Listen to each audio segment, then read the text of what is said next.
Okay, here's another thing I found is this hose, this puncher right there where you see the little white. I don't know why it's not coming out that well. Maybe my thing is... Let me clear my camera. Maybe that's the problem.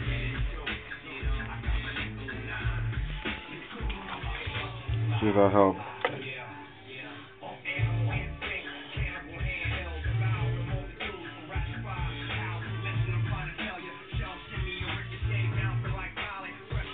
No, it's not doing it. Can't see it, but it's right there.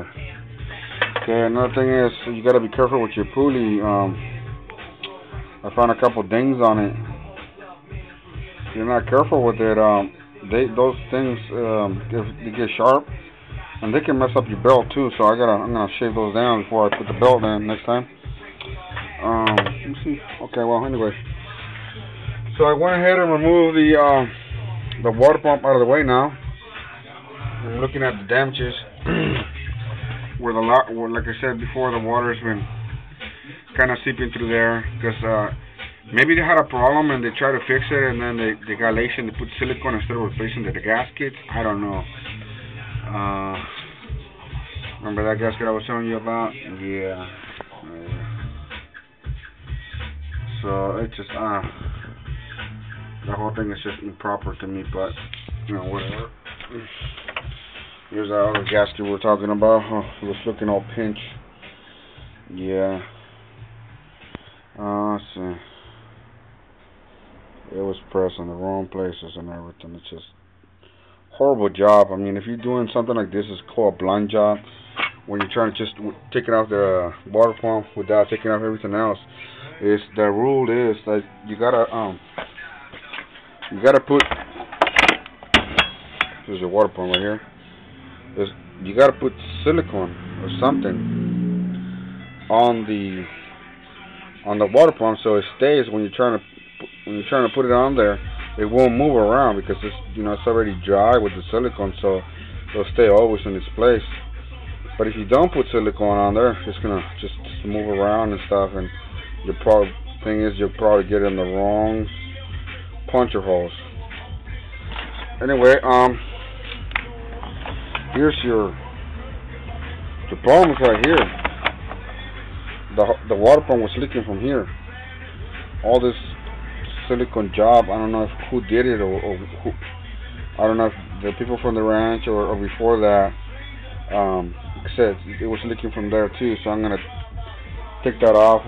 If you come, you'll see it too. But so anyway, yeah, that hose it's got that problem. I'll show you if you're here. Put that away over here. Got all the stuff. There's the main bracket. This bracket I had to take it off because without it, I wouldn't be able to see all of this. And it's a lot easier because the other bracket is just too long, and then it's got AC complication, and then it's got the power steering, which it's a little bit complicated too. In order to do that, I have to remove all of this. It just takes a lot of removing because these trucks are so compact that to work on them is kind of hard. You have to remove all kinds of parts out of the way. So yeah, like I said, that's where your problem has been. So I recommend it, but that's your call.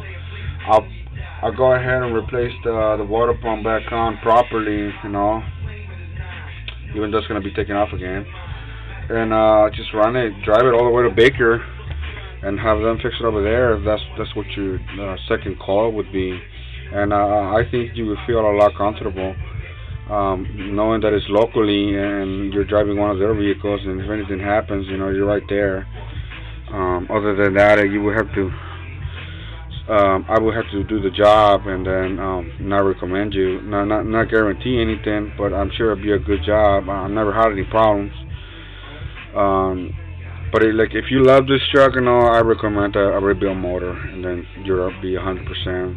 Unless something else goes wrong, which is a tranny or something big. I mean, something small is the alternator. The alternator, the starter, minor stuff. Anyway, that's it. Taking my time, and my cell phone has been charging, so it's almost 8 o'clock. 15 till. Alrighty, well that's it. I'm gonna start getting ready to go home now. Alrighty, and there's my brand new radiator cap. So that was keeping the pressure, which started. The keeping the pressure made those bad jobs leak. Yeah, anyway, already done replacing the remember I was telling you